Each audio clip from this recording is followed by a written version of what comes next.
Okay, I think we're going to get started. Thank you everyone for joining us today. We're here with the Office of Multicultural Affairs talking about this really important discussion of racial battle fatigue, which I would say is always an important topic, but even more so now with, all this just with everything going on in the world. I'll just say it like that to keep it simple. And so right now we have Shakara, and I'll let you begin. Well, thank you. So I'm Shaciarra Hamilton, and I am a fourth-year student in my clinical PsyD program. I'm getting my doctorate in clinical psychology at the Chicago School of Professional Psychology at Xavier. I also have the privilege of working at the Tulane Counseling Center right now as a practicum student. And so I see clients Monday, Wednesday, Friday. And I am so grateful to have an opportunity to talk to you guys about racial battle fatigue. And so I'll hop right in. So this is a little bit of an outline of what we're going to talk about today. I know the main topic is racial battle fatigue. However, I think it's very important to give you guys some background about diversity-related trauma and microaggressions, because those are two big factors that lead to racial battle fatigue, right? And we're going to talk about racial battle fatigue, and then we're going to talk a little bit about the coping mechanisms that people typically use. And at the end, we will have a Q&A, so bear with me, guys. So, types of diversity-related trauma. I know there are a lot of them out there, and I won't read each one of these. I'll hit on some of the lesser known ones. But direct trauma, vicarious trauma is when you are not the directly recipient of the trauma, but you hear about it or you're exposed to it. Pervasive white supremacy, oppression, exclusion. Denial of racism, that's just what it says it is. Aversive racism, that may be a little less known. So aversive racism is when people say, oh, I don't really have any negative beliefs about this group, this racial and ethnic minority group, but they avoid that group, right? And through that avoidance, negative stereotypes are reinforced because they're not giving themselves space to interact with those people to challenge those negative beliefs. The pressure to remain voiceless or silent, I think that's a big one these days. Post-traumatic slave syndrome. Post-traumatic slave syndrome was from 2005, and Dr. DeGruy created this term, and she did a lot of research before she posted this, and she talked about, hello, Dr. Flint. Hey.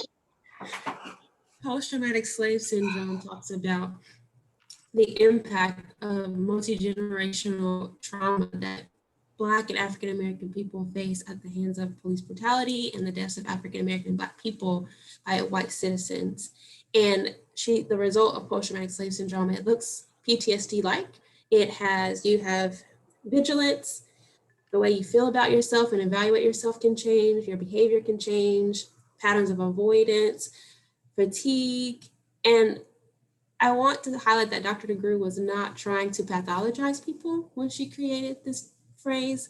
It is not something that she is saying that one person is responsible for. You can give one person a pill or take them to therapy and it'll be eradicated. It is something that needs to be reworked at the systematic level.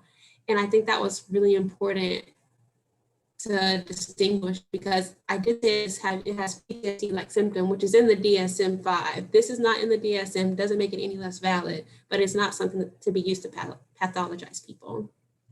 The next one is stereotype threat. Stereotype threat is when you have this fear that you will confirm by your personal actions, that you will confirm negative stereotypes about your group.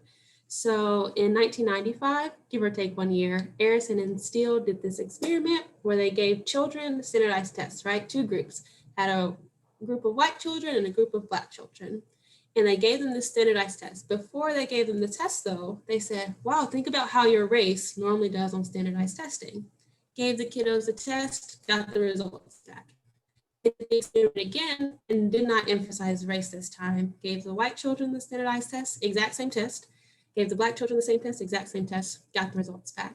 And what they found was when you emphasize race, the Black children did poorer than their white counterparts. When that piece was eradicated, so they didn't emphasize race, the Black children did the same or better than their white counterparts, right? So you have this fear that your action, so what you do on a test or how you act as a person, as an individual, will confirm negative stereotypes about your group. Imposter phenomenon. This is when people struggle to internalize that their successes are because of their hard work and because they put in the time and the effort. They will say, oh, I just happened to be in the right time in the right place. Oh, I knew the right people. It's not me that's great. I'm a fraud, right? And you have this fear that people will figure out that you're a fraud or an imposter and you don't deserve to be in those spaces even though you do. Being treated as a threat to physical safety, jobs, and white culture.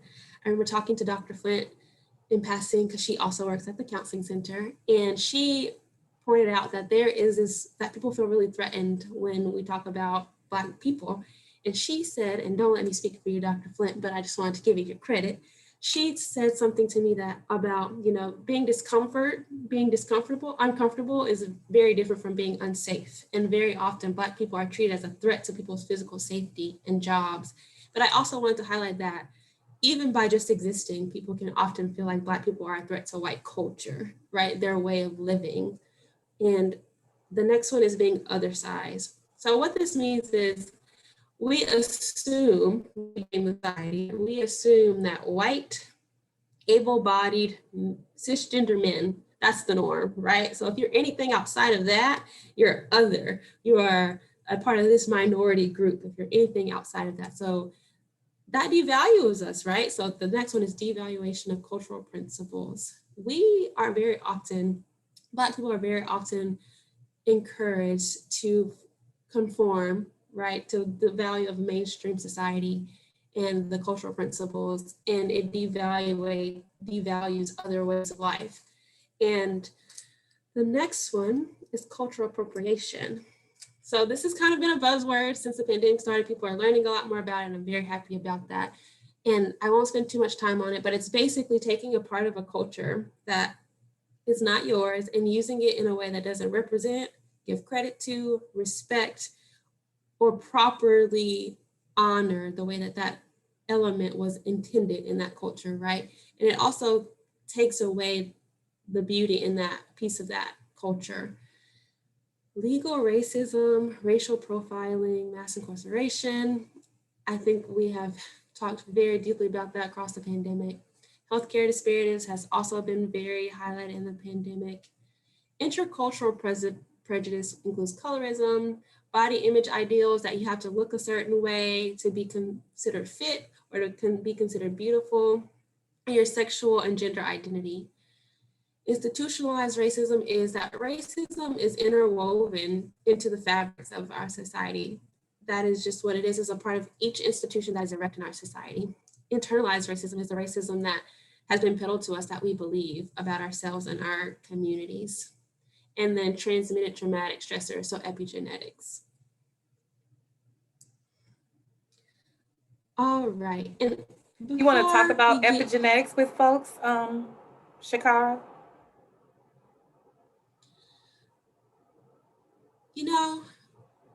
Because many people may not have heard that term, or they've heard it and don't really know.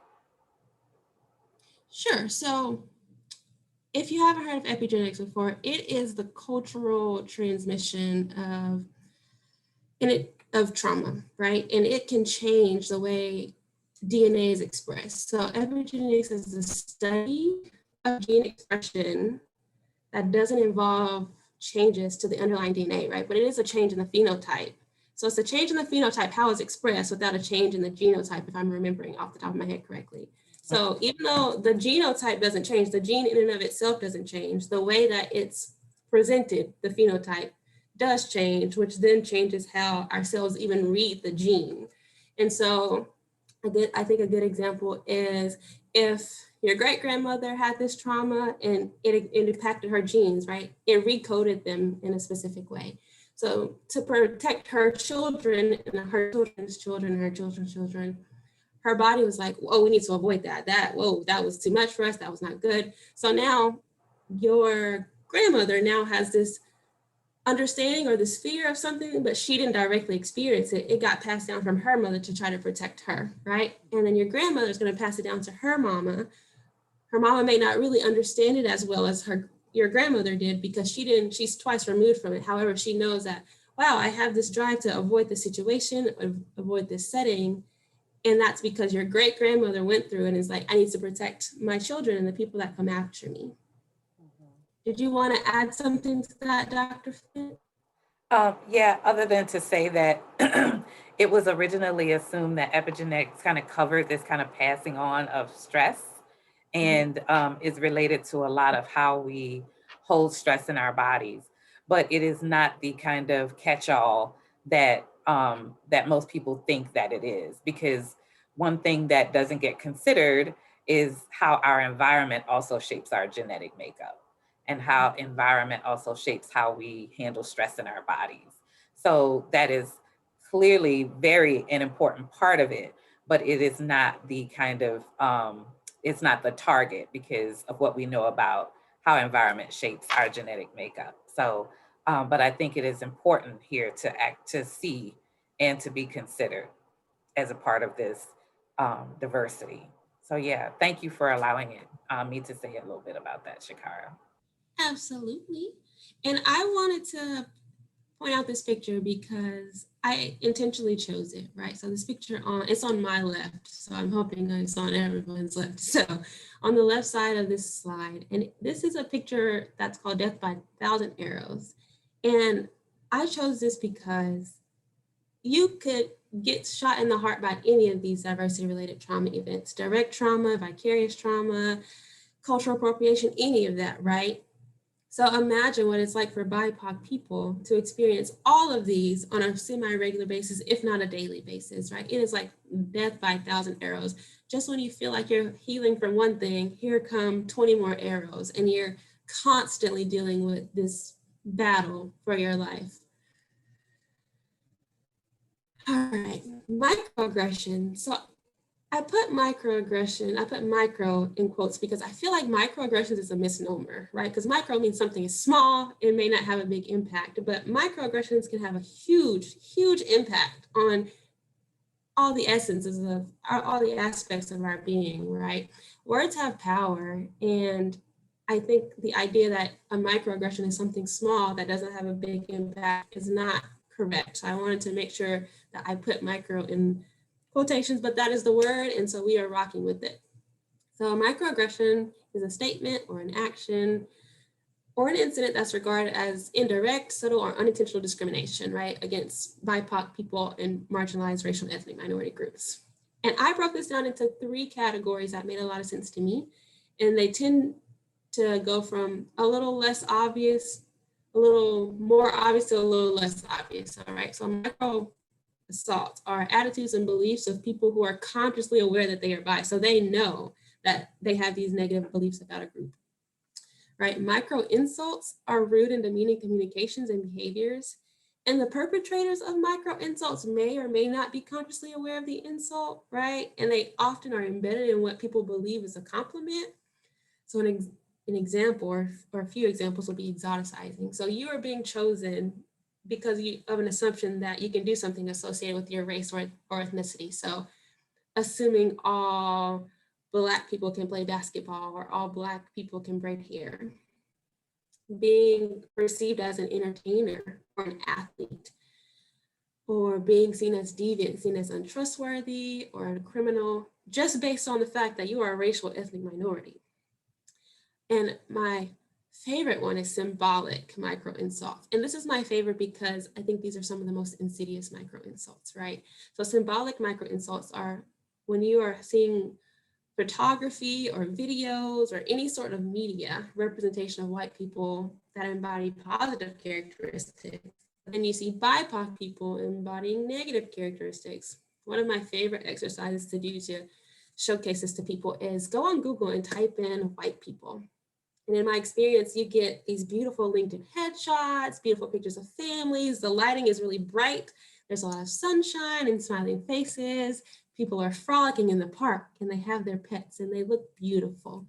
And I'm sure those are very nice people. But then you type in Black people and what comes up is mugshots and pictures of people being dirty or yelling or violence. And if you have a moment or two, give it a shot. It may have changed in the last 2 weeks since I did this experiment, but I think that those media messages tell you a lot about how you're valued and seen in this society, and it's important because you're always taking in some kind of media. Even if you're driving down the street, you see ads on buses or billboards. When you watch TV, there are messages. When you get on social media, even if you are not aware of them, those messages are getting communicated to you. And then micro-invalidations. These typically arise from a need to obviate differences. It's kind of like when people say, oh, I'm colorblind. We're all the same people. We all bleed red. While we are all people, it does negate the impact of our differences, because our differences do impact our reality that are experienced by people. My experience is not going to be the same as someone that is not a racial or ethnic minority. It's going to be actually very different from even other racial and ethnic minorities. Our differences are very important. They are a part of what make us who we are. And I think that they should be celebrated and appreciated, but it's also harmful to say that they do not exist. So now that we've gotten to racial battle fatigue, those were the things that helped you understand how we get to racial battle fatigue, right? So now racial battle fatigue. So Dr. William A. Smith defined racial battle fatigue in about 2008 as a cumulative result of a natural race-related stress response to distressing mental and emotional conditions. And these conditions emerge from constantly facing racially dismissive, demeaning, insensitive, or hostile racial environments and individuals. And originally, Dr. Smith talked about this in terms of African-American men. However, this term has been expanded with Dr. Smith's consent to include all BIPOC people. And racial battle fatigue stems from racism and microaggressions. And I think when people talk about racism and the impact that racism have, they often think about the larger, more obvious instances of racism, like not being able to drink from the same water fountain, or being told you have to sit in the back of the bus, or being shooed away from somewhere. But Dr. Smith has a beautiful quote, and he says that racism and racial battle fatigue stems from racism and microaggressions. And in order to view those acts in today's society, right, one must not look for the gross and the obvious, which is not drinking from the same water fountain, having segregated schools, but the subtle cumulative mini assault is the substance of today's racism.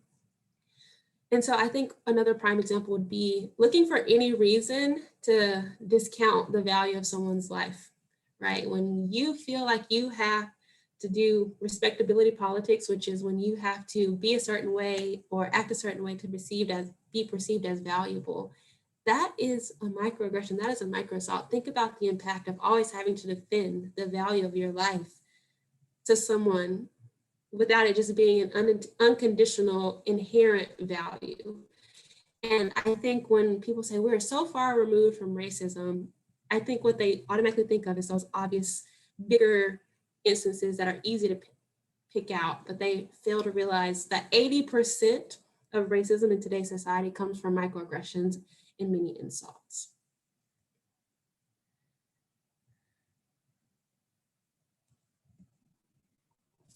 So let's talk a little bit about what the impact of racial battle fatigue is. And I want to make sure that everyone knows this is not by any means an exhaustive list. These are just some of the areas. Racial battle fatigue can impact every aspect of your being, but these are just some of the highlights that I thought were very important. So it can impact you physically. You can feel the impact of racial battle fatigue in your body. You can be fatigued, suppressed immunity, which makes you more at risk for colds and infections. And if your heart rate can go up, you can have headaches, chronic pain, healed injuries, right? Injuries that were healed twice over can now start hurting again. Elevated blood pressure, you can have ulcers in your stomach and in your mouth. Those are different ulcers that I learned about. You can have an upset stomach, so your digestive system gets dysregulated, sleep gets dysregulated. And I skipped over the word vigilance, and I want to go back to that. I made a very conscious effort in a point of not putting hyper in front of the word vigilance, because hypervigilance has this connotation that is disproportionate to what you're experiencing, or it's disproportionate to the environment or the situation.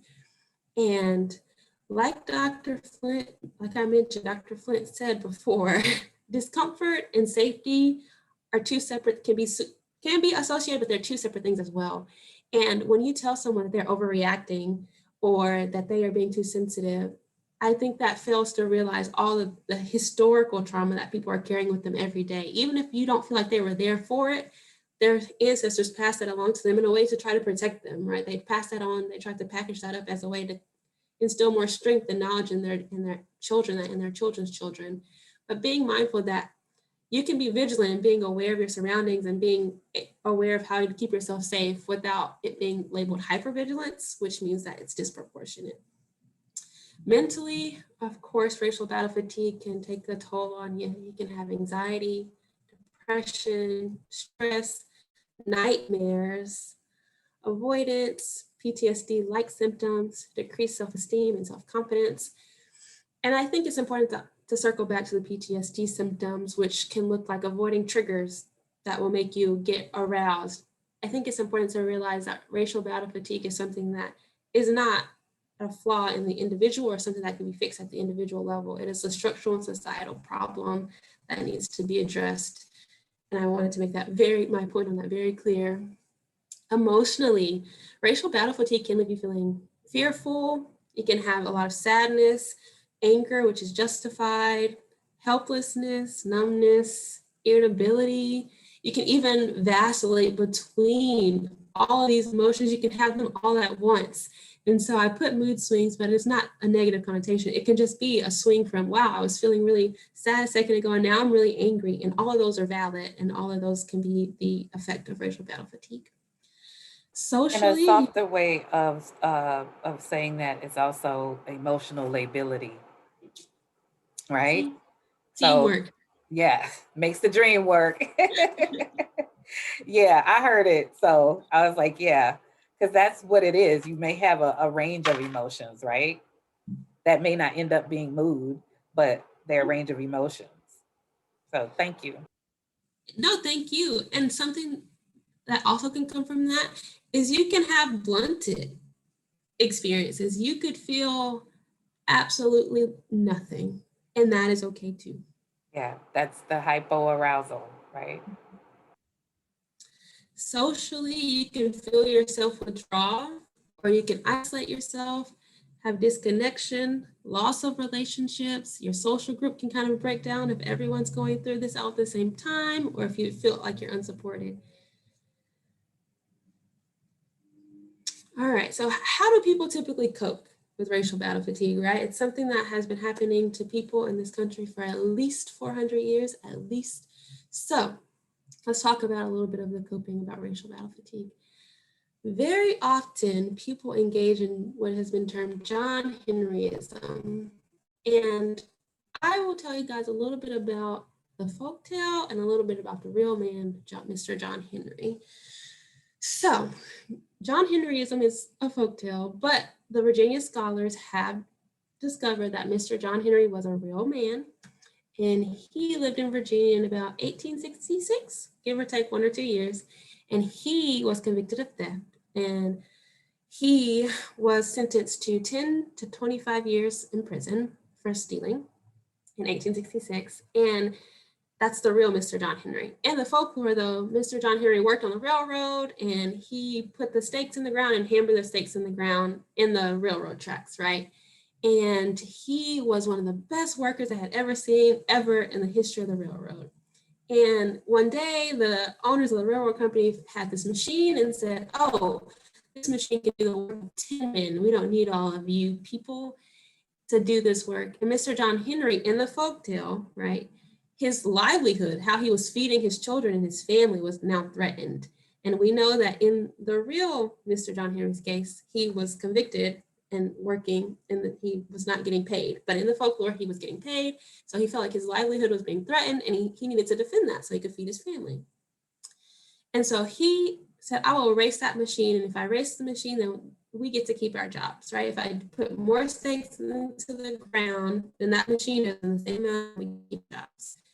So they had a race. Mr. John Henry, against every odd there was, put more stakes into the railroad track than that machine did in the same amount of time. And Mr. John Henry was a hero of the town. He was praised. Everyone got to keep their jobs. He was a local hero. But he died from the tremendous impact of that hard back-breaking work, right? And somehow that part of the story gets left off, but he died. He paid the ultimate sacrifice for doing that work. So John Henryism, the term that's used now, it's used to describe high effort, over achieving perfectionism, or working twice as hard to prove one's worth. And the next one is grit, perseverance, and resilience. And Dr. Flint also inspired me to do a little more research about resilience in one of our chats. And what I found was that resilience was originally a science word, wasn't even used to describe folks. And what it means is that an object had the ability to go snap back to its original shape and density, right? And then started being used in the English language by Mr. Bacon, and was used to describe people as like, we can go back to our original shape. And that's not really true. People are not merely flesh, and we're not merely objects that can snap back in the face of adversity and trauma, right? It would be very difficult to do that because we are real people and our systems do eventually wear down. It would be like getting a brand new car, right? And revving the engine and racing it every single day and expecting it to be the exact same as the engine you drove off the lot on day one. It breaks down over time. And I think it's important that we recognize that, yes, people are resilient and people use that in a lot of beautiful ways. However, it's important to think about why we require such resilience, why the system requires you to be so resilient all the time. Another way of coping is dismissing or ignoring the problem. And all of these coping mechanisms make sense, right? They're very often the tools that were passed down to us in an effort to try to make our success a little further than the people that came before us. They pass down that generational strength as well. But there are some possible negative side effects of these responses, including you're further perpetuating these feelings of distress, right? Because you have this, I'm working twice as hard to prove how good I am, but I'm still paying the ultimate sacrifice. My body's not snapping back into the original. And these coping mechanisms can have long-term negative effects, right? You can have chronic health problems, your height can go up, all the health effects from earlier can come up here, right? And they can be, even when you remove yourself from these situations where you have to use these coping mechanisms, the effects can come with you for the rest of your life, unfortunately. And when people face prolonged adversity, so inequality, financial hardship, racial discrimination, that high effort coping required to thrive will damage your health through stress. There are also direct biological effects that occur when your body undergoes extreme stress, especially on a continual basis. And I'm not sure if you had the pleasure of joining Dr. Flint in her process group before this, but she said that there really is no cure for a continual racism battle. And I think that is important to realize, that even when you remove yourself from these situations, or you feel like you've removed yourself from these more overt situations of racism, it can have direct biological effects that come with you for the rest of your life because you're experiencing microaggressions and mini assaults, right, on a continuous basis. All right. So we talked a little bit about what people historically have done, but let's talk about some other coping options to consider, right? So there can be some mindful isolation. If you find yourself in your group of friends or the people that you are in close proximity to often, and you find yourself always getting riled up or always getting triggered or always feeling just exhausted after hanging out with them, maybe take a moment to reevaluate the value of all that time that's dedicated to them. And you may not have an option to totally remove yourself from them, right? But think about mindfully removing yourself in the ways that you can. And when we did this presentation earlier, Dr. Flint said, you can remove your voice. You are not obligated to educate anyone. You are not obligated to teach anything. If you decide to take on emotional labor, please make sure it's something that you are choosing to do and not something you are being forced to do. And make sure you know that you do not owe anyone anything in that regard. Connecting community. So Dr. Nichols did a beautiful study about axology, right, which is the study of how we decide which is valuable and the nature of how we give praise for things that are valuable. And he found that a lot of racial and ethnic minority groups are collectivists, and they value member-to-member relationships, right? So the highest value in that community is the relationships.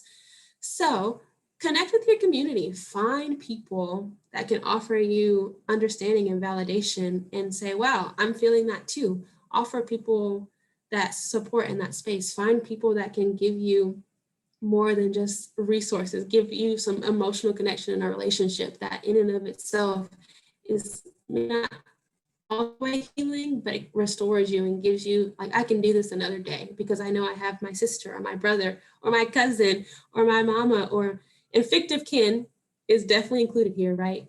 Find your people that make you feel a little bit more connected. Asking for help. I know this is not high on many people's list of ways to coping, but I want people to know that asking for help can be on a spectrum, right? It can go from asking people in your community, your next door neighbor, your spiritual leader, anyone in your community, and it can go all the way to going to get professional help and therapy, because therapy is for everyone. You do not have to come just when you're having a crisis. Therapy is an all the time, everyone thing. And I think it would be beneficial, even if you're like, I'm feeling wonderful. Come and share that too. I think that there is no need to come just when you're in distress. Definitely come when you're in distress though. Engage in social justice causes. Oh, so this can look so many different ways, right? If you are willing and able and want to do it, you can march, you can donate money if you're able to, you can educate and offer community for other people and support them.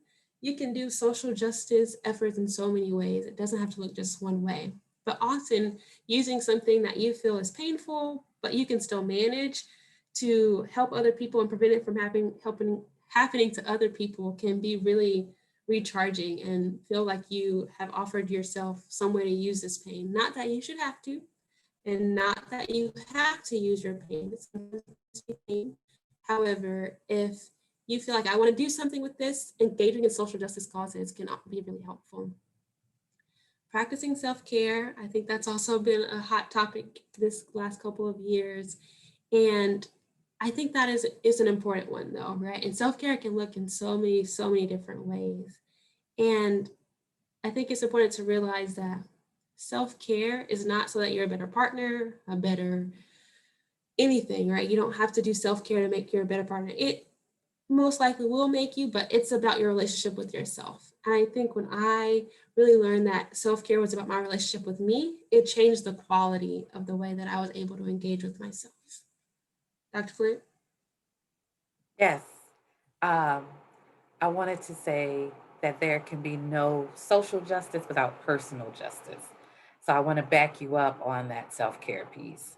It's important to do all the things that give you, to fill your cup up, to put your oxygen mask on first, to be able to engage in social justice. Being with others requires you to be able to take care of yourself, because who are you coming into that community, right?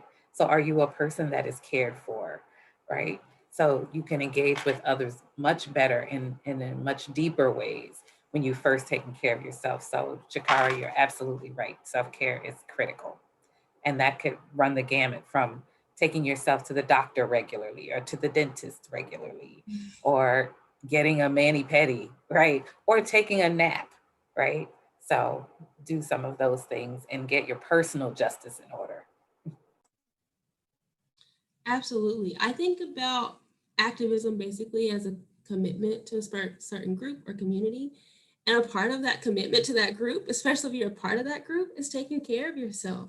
Dr. Flint hit the nail on the head about it can look like so many different things.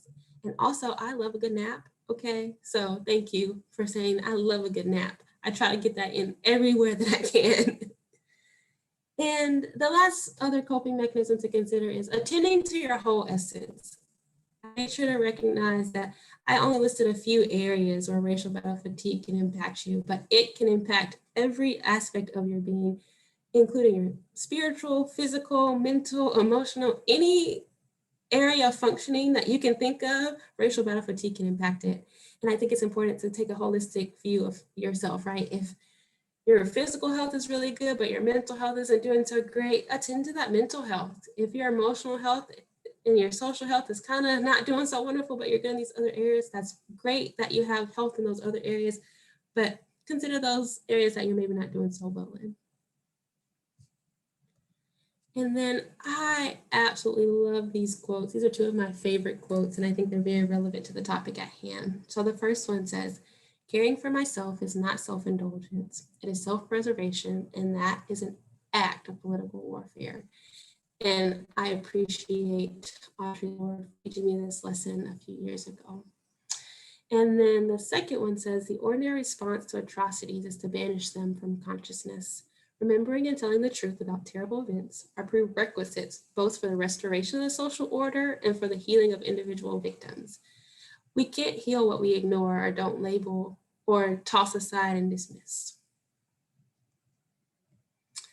And so I've talked a little bit about how BIPOC folks can process and deal with racial battle fatigue, but what can other people do to help BIPOC people with racial battle fatigue? First and foremost, acknowledge and affirm, right? Acknowledge and affirm things that are going on. Acknowledge and affirm that I may not understand, but I'll still stand with you in any way that I can. Be proactive about inclusion in your daily life. If you only show up for your BIPOC friends when bad things happen, and don't include them and think about them and how you can be an ally to them in your daily life, it can make a big difference. Understand what role you might play. I know that this can make a lot of people uncomfortable to think about that they have a role in the system that hurts people. But whether you choose to or not, you probably have enforced the messages of this system and benefited from it. So just understand what role you might play. So your actions or lack thereof of your actions, your social media posts, comments, behaviors, those all could be contributing to someone's fatigue and you may not even know it. Give people space and let them know that you care. So depending on your relationship, you want to check in on people and see how you're doing. If you've never talked to Samantha, maybe don't call Samantha right after a major event has happened and say, how you doing? Talk to me. So that's why I say depending on your relationship. But acknowledging what's happening in the news and the world is so important, and letting them know that you're there to support them in the best way that you can is important. And I think an important area of this is when you let people know you care, you have to also let them have space to process and come to you in a way that they feel like they're ready for and the way that you can help them. And if they offer you the gift of telling you how to support them, please follow up on that. Please follow through, because they didn't have to do that. That is a gift. That's emotional labor on their part. So give them space and let them know that you care, and let them know that you are here to try whatever they are needing from you. And become more aware. Being knowledgeable about the historical issues that BIPOC people have faced and continue to face, honestly, will give you context, right? And context is so important, because that knowledge will help you sympathize. It doesn't have to happen to you for you to be able to sympathize, but knowing about their experiences. And it also will help you do a better job of showing up for them, right? Because once you learn about these issues, you can also learn about and do your own research about how to show up for these people and how to support them in the best ways. And that is it for us. Here's some Q&A. We are open to whatever questions, but I did want to open up some questions in case people needed some prompts, because I know that sometimes prompts help me. And actually, to kick it off, I'll share a little bit so that I break the ice. So how are you going to care for yourself? Because you do not have to answer any or all of these questions if you decide to share out or ask a question. You can just share whatever. So I'm going to pick, how am I going to care for yourself? I personally love a good dance party. I have a dance party every single day, like clockwork. And I'm going to do that after this. And I'm going to actually play my saxophone a little bit, because I haven't done that in a couple of weeks. So that's how I'm going to care I actually prescribe dance parties. So it's interesting that you say that. I'm like, take a break. I was just talking about it in the previous thing too, about dancing and use of music, right? So yeah, I'm so here for that. Do either of you ladies on the panel want to take a Q&A question to answer? What about you? Kamaya, you want to answer? Yeah, let's see, which one do I want to take?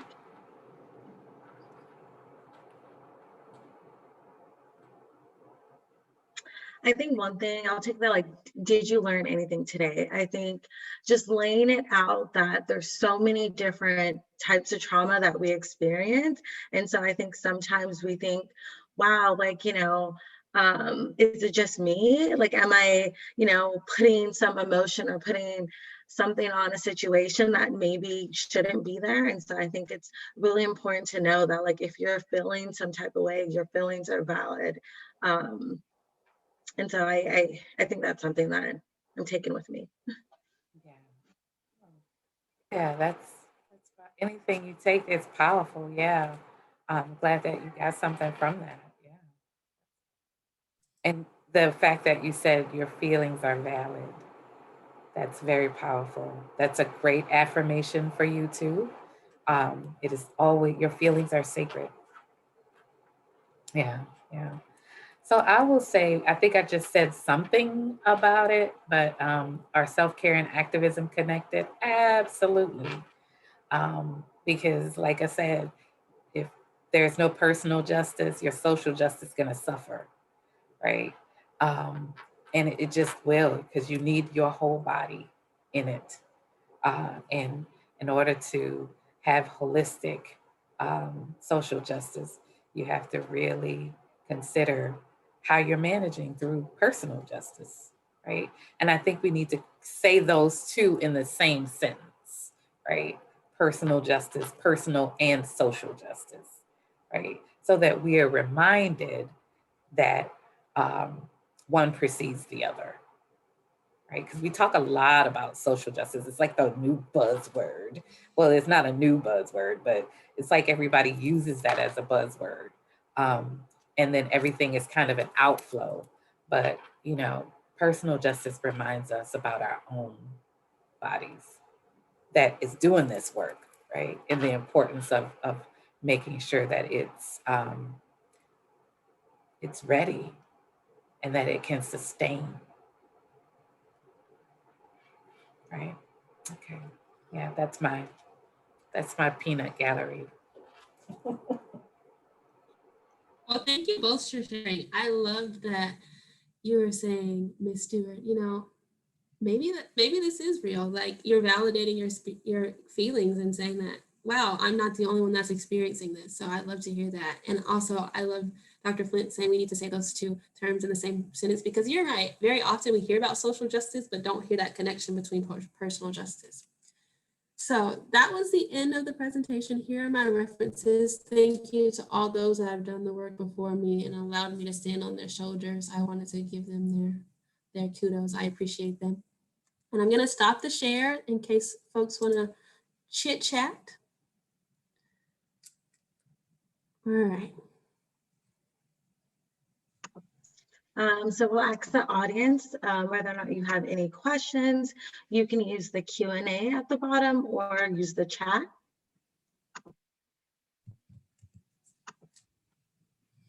I would love to hear if people have questions or have anything to share out, even if it's not a question, even if you just want to say, wow, I thought about this, or this changed the way I thought about something, or I'm going to have a dance party when I leave here, all right? Or I'm going to take a nap. We want to hear those beautiful reflections from you guys. Yeah, if you do want to chat, I can switch it to allow you to talk. Oh, here we go. Sorry, let me not put you on blast. Wait. Oh, wait.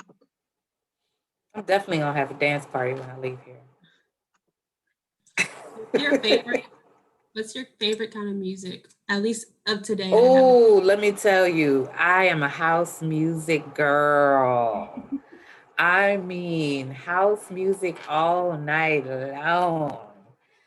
That is probably my go-to. Like, when I need to like really get it in, it's gonna be some house music or some type of African beat, right? I love Afro beats. It's like it's my yum yum. So yeah, so I love any type of Afro beats or house music. That's gonna get me going. I do see we have a question. It's how do we unpack racial battle fatigue with our classmates and our colleagues who are not BIPOC?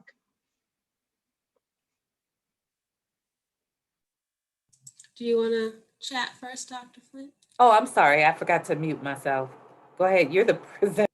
Oh, okay, it was just you were unmuted. I wasn't sure if you wanted to say something. I'm sorry, I just forgot. I've been doing Okay. it spaced out right now. So how do we unpack racial battle fatigue with our classmates or colleagues who are not BIPOC people, right?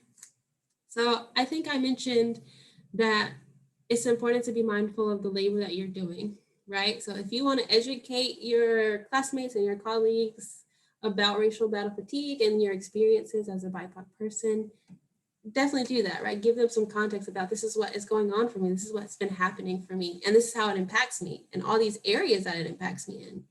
And if you want to talk about honestly what they have done to contribute to that, right? You can unpack how the environment that they are cultivating and maintaining can impact you. And make sure you say that, right? It's important to say, yes, this is the overall system, right? This is the society that we're in, but this is the system I'm in right now. And this is how it's causing me racial battle fatigue, and encouraging people to think about ways that people can show up for you, right? So if you want them to say your name every time they speak to you, right? To acknowledge that you are such a valuable person, that looks great. If you want to have conversations over coffee, it can really look any way that you want. Some of the things that I have done with my non-BIPOC people are conversations, just very candid conversations about this is what you did on this day, and it really impacted me in this way, and it really caused me this stress. And something to be mindful of is you are only responsible for what you do, right? You cannot be held responsible for their response, right? You are responsible for telling people what you need to tell them in a very appropriate way, right? I'm not telling you to beat anyone over the head, but you are responsible for saying what you need to say. And it is very scary. It can be very scary and very uncomfortable. But if you're deciding to embark on this journey, saying what you need to say and then not taking on, if they react negatively, I hope that they do not, but please know that that is not a reflection on you. That's a reflection of the work that they need to do. And thank you for that question, whoever you are. I'd like to veggie back that by also saying, make sure that you are in a safe space within your own body, and that it is a safe space for you to freely express, so that you're not re-traumatized by that event, right? Because sometimes we'll say stuff and then we'll have a response that's deeply wounding, and it just exacerbates or intensifies that the original wound. So if you want to share this with folks, ask yourself, is this a friend to me? Because sometimes what people start to learn is who is truly their friend or their ally in these conversations. And that can be painful, right? And then you have to make decisions based on that, or you feel that you do, or you end up being their friend knowing that you just don't feel comfortable with the way that they see you. And that's painful, right? And so be clear about when you're having these discussions about your own internal and external safety in them, and what you may encounter once you start to have those discussions. So, and when you do, when there is a wound, you can state the wound and then make a decision. You can make decisions about what you need to do. You can take your time and make those decisions, but be have reflection before going into those discussions about, different ways that it could turn out. Absolutely. Thank you for adding that. Yeah. And also, after those really heavy conversations, do some self-care, right? Take care of Yes. yourself. And you might think, oh, even if it goes well, right? Even if it's exactly what you were hoping that they would say and it strengthens the bond in that relationship, please still go take care of yourself. Self-care is not only when you feel bad or you're feeling depleted. Self-care is an everyday kind of thing, right? Every day. Even when things go good, celebrate and take care of yourself. When things don't go as well as you want it, celebrate and take care of yourself.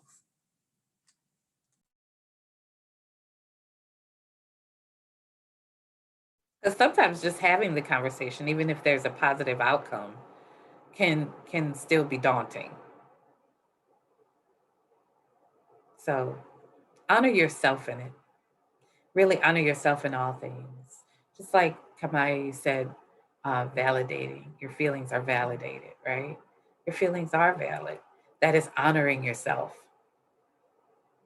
And the reason why it is sacred is because we're often not in spaces where we are honored. And when we can offer that to ourselves, it is the highest honor that we can have. In the African way, African worldview, it is not the knowing of things that makes you intelligent. It is the knowing of self, which is the highest of all knowing.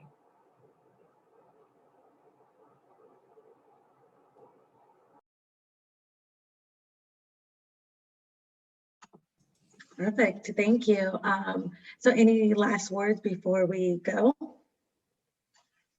Well, I just want to say thank you guys for all coming and allowing me to share something that I'm so passionate about. And I appreciate you guys. And I hope that I hope you take this information with you along your journey, right? I hope it's not, oh yeah, I went to this thing and I heard them talk to me about an hour and drop it off. I really hope that you incorporate these things into your life. And if you need any support, the Counseling Center is there for you, all right? We are here for you. We certainly are. Please roll through here. If you need more on the Counseling Center, 504-314-2277. You can also go type in Tulane Counseling Center in the Google and come right to us. Click on the links. Our phone number is there too. And so if you're feeling it, sometimes, it's not just about you coming to just tell people your business, right? Or sometimes it's like, just check it out. You get a free consultation. Same day, you can just walk in and see how this therapy thing might fit for you. Sometimes you just want to come in and just talk about things that happen, in your day and figure out whether or not you may need a different level of care. And so we're here for that. There's no obligation for you. Nobody's going to be like, oh, you must be here. Now, if there are safety issues, we will handle it. But generally, if you're just curious and you want to know, break down some of those stigma barriers and come through. Yeah, we're here to support you. Thank you so much, Shakara, Dr. Flint, for bringing all these gems to this discussion. It's so important, and I think a lot of people don't realize that it is exhausting, it is draining, just fighting the good fight and thinking that when you're walking into these rooms and this trauma is coming from, whether or not it's epigenetics, whether or not it's these micro insults, whether or not it's these actual explicit, types and forms of racism. But a lot of people, don't realize that that's what's draining them, in addition to all of the common stressors that we're experiencing in our daily lives. And so I think it's really important to talk about this, and I think we're going to need a part 2. I'm here for it. Absolutely. Yay, thank you. I'm going to stop recording.